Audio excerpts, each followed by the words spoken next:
यह बहुत अरसा पहले की बात है। नया हाकिम अपने वजीर जहरान और फौज के दस्तों के साथ शहर की गलियों का दौरा कर रहा था।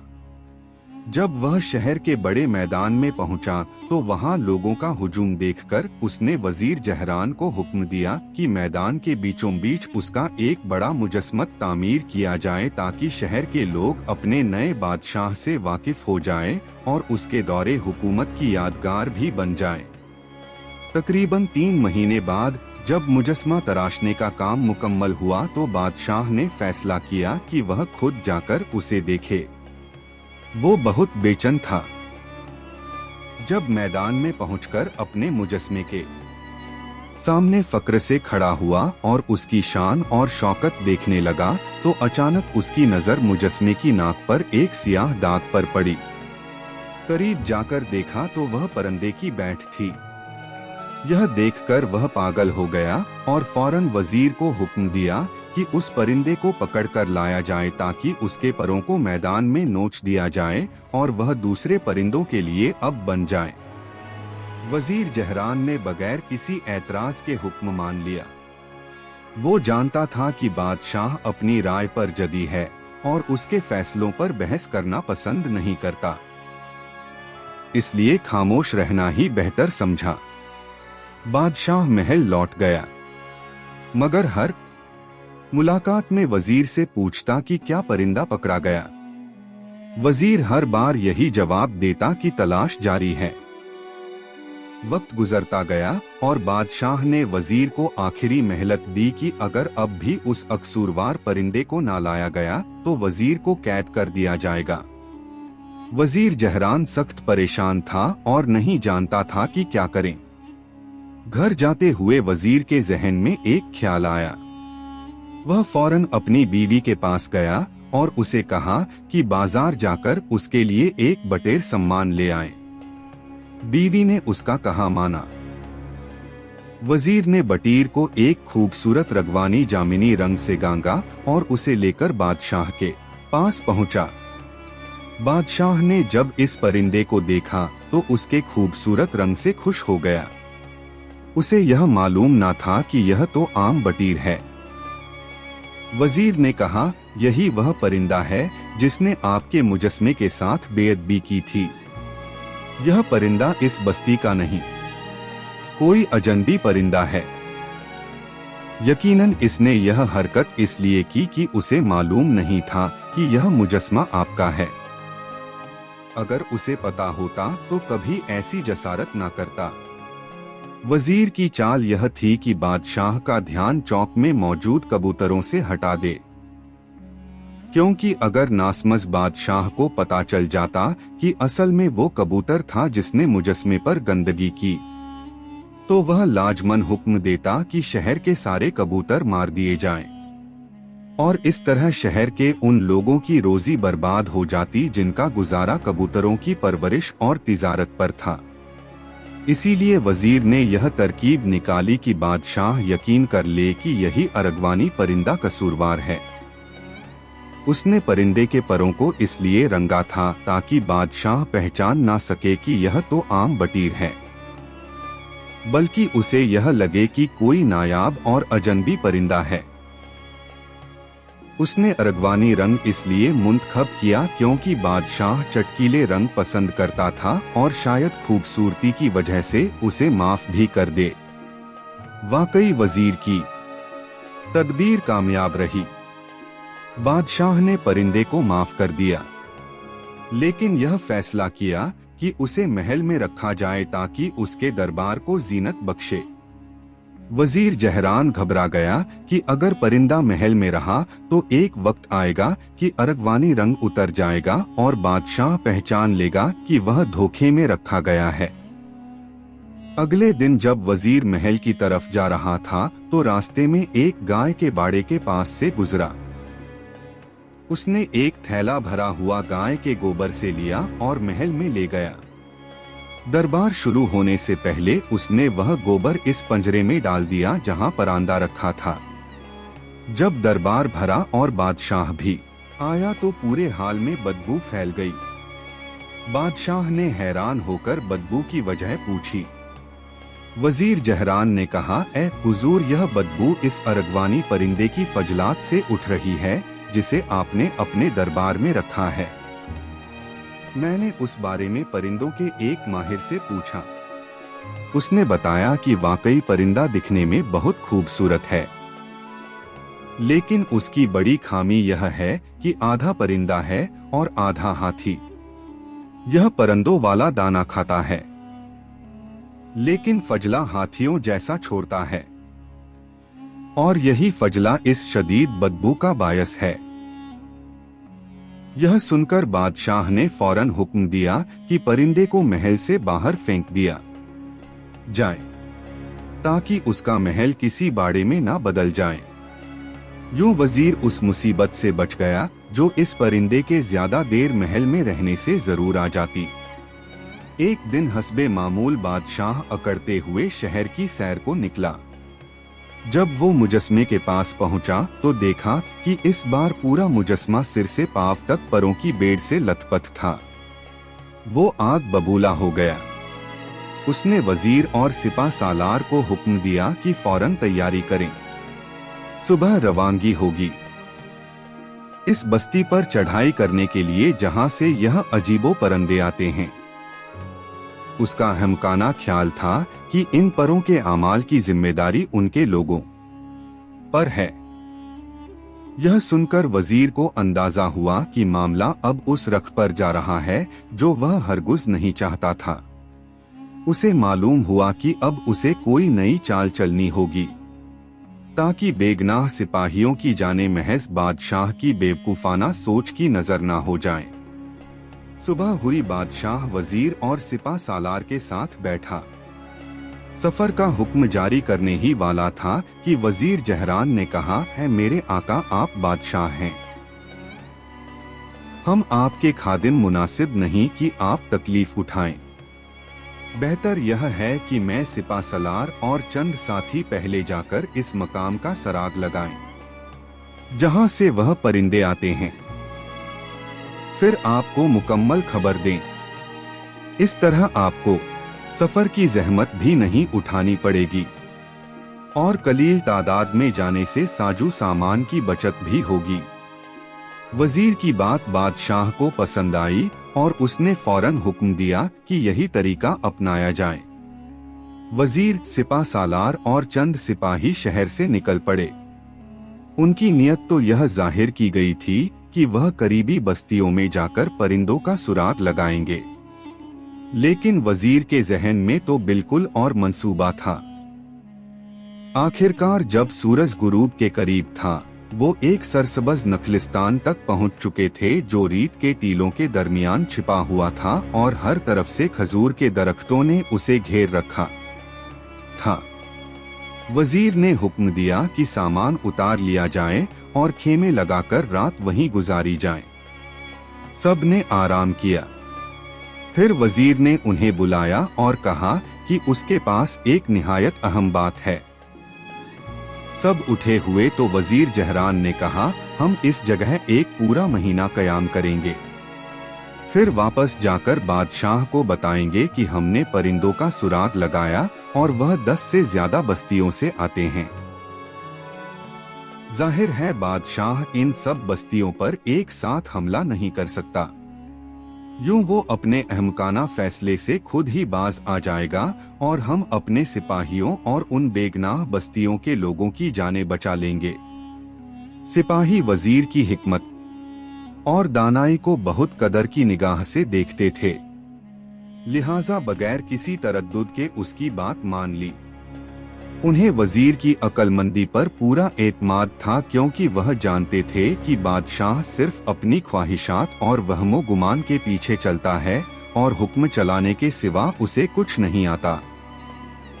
1 महीना गुजरने के बाद वजीर और साथ गए हुए लोग वापस आए और बादशाह को वही बात बताई जिस पर इत्तेफाक हुआ था। बादशाह ने फौरन समझ लिया कि उसका लश्कर इतनी ज्यादा बस्तियों की मुश्तरका कुत का मुकाबला नहीं कर सकता, इसलिए इसने जंग का फैसला मनसूख कर दिया। सबने सुख का सांस लिया। वज़ीर ने एक बार फिर शहर को इस तबाही से बचा लिया जिसमें बुलावजा बेशुमार जाने जाती। एक रात जब बादशाह अपने बस्तर पर सो रहा था, उसने ख्वाब में देखा कि एक शख्स उसके पीछे दौड़ रहा है और उसके सिर पर ऐसी लाठी से मार रहा है जो चरवाहे इस्तेमाल करते हैं। वो खौफजदा होकर उठ बैठा। रात बहुत गुजर चुकी थी, मगर वह सुबह तक इंतजार न कर सका। उसने उसी वक्त वजीर को महल बुलाने का हुक्म दिया। बेचारा वजीर हाजिर हुआ तो बादशाह ने उसे ख्वाब सुनाया और बताया कि उसे उस चरवाहे का चेहरा याद नहीं, सिर्फ उसकी लाठी याद है। फिर उसे हुक्म दिया कि शहर के तमाम चरवाहों को हाजिर किया जाए और हर एक अपनी बकरियां चराने वाली लाठी भी साथ लाए। वजीर ने हस्ब मामूल एतराज किए बगैर हुक्म पूरा किया और सारे चरवाहे बुला लिए। जब वह कतार में खड़े हुए तो बादशाह उनकी लाठियां एक एक करके देखने लगा। अचानक उसे एक लाठी देखकर ख्याल आया कि यही वह लाठी है जो ख्वाब में उसके सर पर पड़ रही थी। उसने फौरन हुक्म दिया कि इस लाठी के मालिक चरवाहे को गिरफ्तार करके कैदखाने में डाल दिया जाए। बेचारा चरवाहा कुछ समझ ना सका कि उसे किस जुर्म में पकड़ा गया। वो अपनी बीवी और छोटे बच्चों का अकेला सहारा था। वजीर को इसकी हालत पर तरस आया। उसने चुपके से उसे कहा कि वह पूरी कोशिश करेगा कि उसे जल्द कैद से रहा कराए और जब तक वह यह काम करना लेता। वजीर ने चरवाहे को बताया कि वो उसके घर वालों की तमाम जरूरियात पूरी करता रहेगा। अगले दिन वजीर ने चंद वफादार सिपाहियों की मदद से खामोशी से महल में दाखिल होकर सोए हुए बादशाह के कमरे में कदम रखा। उसके साथ एक लाठी थी जो बिल्कुल वैसी ही थी जैसी बादशाह ने ख्वाब में देखी थी। वजीर ने उस लाठी से बादशाह के सर पर जोर से जर्ब लगाई जिससे वह बेहोश हो गया। फिर वो फौरन वहां से निकल गया और लाठी को वस्त्र के पास छोड़ दिया। सुबह जब बादशाह गुनूदगी से उठा तो उसने सर में शदीद दर्द महसूस किया। आईने में देखा तो उसके माथे पर एक बड़ी और सूजी हुई नील पड़ी हुई थी। फिर उसकी नजर इस लाठी पर पड़ी जो उसके बस्तर के करीब पड़ी थी, बिल्कुल वैसी ही जैसी उसने ख्वाब में देखी थी। बादशाह कुछ समझ ना सका। हस्बे आदत वज़ीर को बुलाया और उससे पूछा कि यह सब क्या हुआ और उसे क्या करना चाहिए। वजीर जहरान ने कहा कि शहर में एक ऐसा दाना आदमी है जो निहायत तजुर्बाकार है और मुश्किल तरीन ख्वाबों की भी तौजीहा कर सकता है। बादशाह ने फौरन उसे बिला भेजा। वजीर इस दाना शख्स से पहले ही बात कर चुका था। उसने उसे बादशाह के जुल्म और बेवकूफ़ी के बारे में बताया था और दरख्वास्त की थी कि वह बेगनाह चरवाहे को रिहाई दिलवाने में उसकी मदद करे। इस मंसूबे के मुताबिक जो वजीर ने पहले से सोच रखा था, दाना आदमी तैयार हो गया। जब वह दरबार में हाजिर हुआ तो बादशाह की बात खामोशी से सुनी।